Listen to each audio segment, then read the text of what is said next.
Well, as the leader pointed out, the House will act later today and send something over here that we will have the opportunity to vote on in the Senate, and that is, as the leader described, the process from the very beginning that we said would be necessary to get to a deal in the end, and that is to have the leadership in the House of Representatives, Speaker of the House, Kevin McCarthy, and the President be able to sit down and negotiate something, which they have done. And inasmuch as it isn't everything a lot of us would like to see, there are many of us who think that the defense number is not sufficient.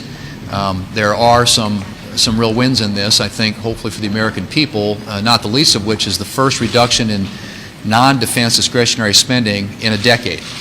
$1.5 trillion reduction in non-defense discretionary spending at a time when defense spending is actually going to go up. And that, too, is something that we have not seen in a long time, where you actually are reducing non-defense spending at the same time you're increasing national security funding.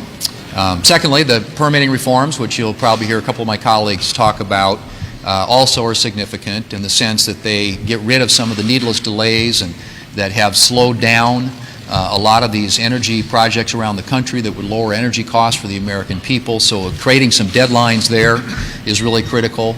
Pulling back some of the unspent COVID money, also important, and also some of the money that the Democrats are trying to plus up for enforcement at the IRS, some of those IRS dollars, the tens of billions of dollars and thousands, tens of thousands of additional employees. Some of that's going to be pulled back as well. So I think all in all, the House leadership did their job, put forth their best effort, and produced a product that I hope will get a good vote, not only in the House of Representatives, but also here in the United States Senate. Good evening, friends. Happy Wednesday to all of you. This year, major laws will go into effect. And one of these laws would help thousands of Americans gain benefits each month. Benefits will also be boosted for many eligible residents. My dear friends, this is important relief as food insecurity increases across the country. Please make sure that you watch until the end of this video to learn if you qualify for extra benefits. Also, this coming Friday, I will be announcing more winners for the Walmart gift card giveaway. If you'd like to enter these weekly giveaway, friends, simply click and like several of my videos and then comment below the keyword of each video that you watch. The more videos that you comment on, my friends, the greater your chances of winning the giveaways. Anti-hunger advocates say the United States is facing an unprecedented rise in food insecurity amid persistently high inflation in the grocery aisle and cuts to the food stamp program earlier this year. The rise in food insecurity comes as the nation has ended the national emergency. The unemployment rate is near a 50-year low, while wages have been rising for many Americans. But those figures hide a stark reality that's affecting a growing share of U.S. households, ranging from young families to older Americans. Although jobs are plentiful, many employees do not earn enough to cover the surging cost of living, pushing some to make trade-offs like skipping meals. And cuts to the food stamp program earlier this year reduced benefits at a time when groceries are 20% more than they were 2 years ago. That has caused food insecurity to jump to unprecedented levels in May among food stamp recipients.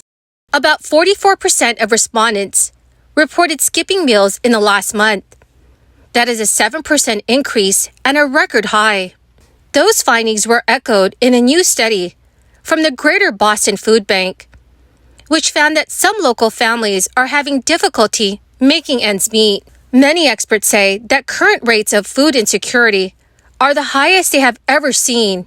The research findings from the U.S. Census Bureau, which for 3 years has asked households about their food consumption. The number of Americans who say they sometimes don't have enough food to eat has jumped 23%. The rise in food insecurity comes as a debt ceiling deal struck between the White House and Republican lawmakers it would add more requirements to receive SNAP benefits. That in turn would create more hardship for a greater number of struggling Americans. However, the deal would temporarily eliminate SNAP work requirements for veterans and those who are experiencing homelessness regardless of their age. Those exceptions, as well as a higher age limit for work requirements, would expire in the year 2030.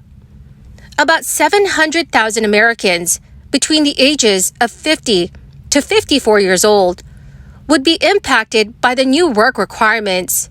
But by eliminating work requirements for veterans and homeless individuals, about 78,000 people would gain benefits each month. The changes to SNAP would boost government spending by $2.1 billion over the next decade. But in the meantime, low-income Americans are increasingly making trade-offs and experiencing broader hardships as they cope with the rising cost of groceries and cuts to their food aid. Eviction rates for food stamp recipients increased by 40% from April to May, while 11% of respondents had their utilities cut off in the last month. So, dear friends, what are your thoughts about the work requirements in order to receive SNAP benefits? Please let me know what your thoughts are in the comment section below. In the state of Washington, a boost to SNAP benefits could help families at the grocery store buy healthier foods. Washington State's Fruit and Vegetables Incentives Program received temporary funding that will increase SNAP benefits. For every $10 that people on SNAP benefits spend on fruit and vegetables at the grocery stores, they will get $10 back. The SNAP Produce Match normally gives $5 back for every $10 that are spent on fruits and vegetables.